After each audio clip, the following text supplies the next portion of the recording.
อันนี้ទី2នេះយើងចង់ set up city បញ្ចូលដោយសារតែពពួកនេះវាប្រើជាមួយ city ថៃទៅហ៎អញ្ចឹងអានេះ city អត់ដូចផុស email ទេ city មិនគឺ set ប៉ុណ្ណឹងឯងអត់មានចែក5ទៀតទេដោយសារតែនេះវាថ្លឹងមកវាមានមេគុណ5វាហើយអញ្ចឹងណាអញ្ចឹងដើម្បីចូលបានយើងត្រូវចុចupload ហ្នឹងមក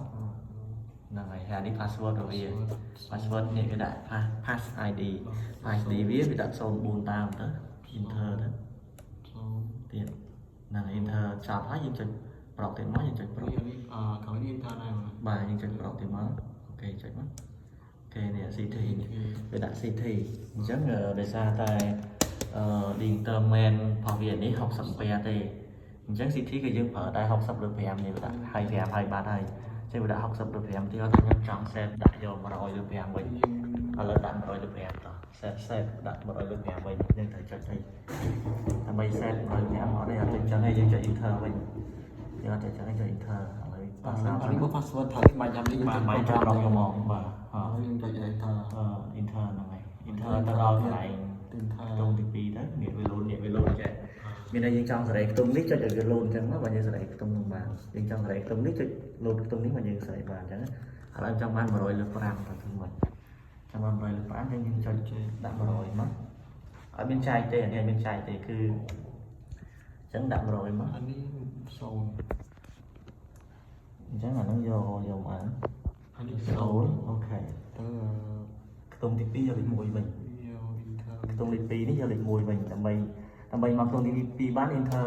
ទៅមុខរហូតវាមកវិញ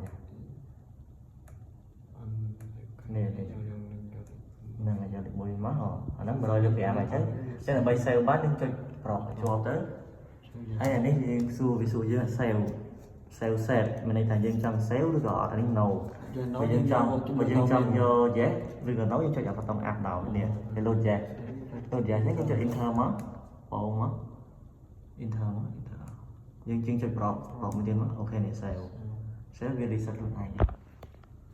ដើម្បីឲ្យច្បាស់ថាយើង set ជាប់អត់ចូលមើលមក set ជាប់ទៅចូលវិញចូលមើលមិនចូលមើល city យើងចុចប្រកក្នុងប្រកទៀតមកដើម្បី password នេះជាប់អញ្ចឹងដើម្បី set city ដល់ប៉ុណ្្នឹងឯងនេះអត់មានច្រើនទេហើយ city វាមានឆែកមួយ5ទេអញ្ចឹងណាហ្នឹងគឺការ set 60វិញហ្នឹងហើយឥឡូវយើងកែដាក់60វិញដោយសារវា60នេះថាបាទ enter ទៅស្លេកខ្ទង់ទី2ដល់ហើយដាក់0ណាអូខេទៅខ្ទង់នោះដាក់លេខ1វិញទៅចេញ60ហើយអូខេទៀតមួយចុចប្រកឡើងចុចយកមក yes មកចុចប្រកទៀតអូខេ save ជាប់ហ្នឹងហើយអូខេចូលមើលមកទីមកជាប់60ហើយដើម្បីច្បាស់ថាយើង set នឹងជាប់អត់ចូលអូខេឥឡូវជាប់អញ្ចឹងវា set city តែប៉ុណ្្នឹងអានេះស្រួលទេអត់មានចែកនឹង5ចែកអីទៀតដូច model ផ្សេងទេអានេះបាទហើយនេះរបៀបមើលវាក៏អត់នេះដែរខាងមុខវាមើលបានពែបានវល់តែដូចតែគ្នាដូចអាផ្សេងអញ្ចឹងណាវាមើលបានអញ្ចឹងដូចគ្នាទេគីឡូវ៉ាត់ម៉ោងអញ្ចឹងទៅគេដល់ពែចំនួនថ្ងៃវាពិសេសត្រង់គេថាវាលើសគេចំនួនថ្ងៃអញ្ចឹងណាចឹងតែប៉ុណ្្នឹងទេនេះសម្រាប់តាម shop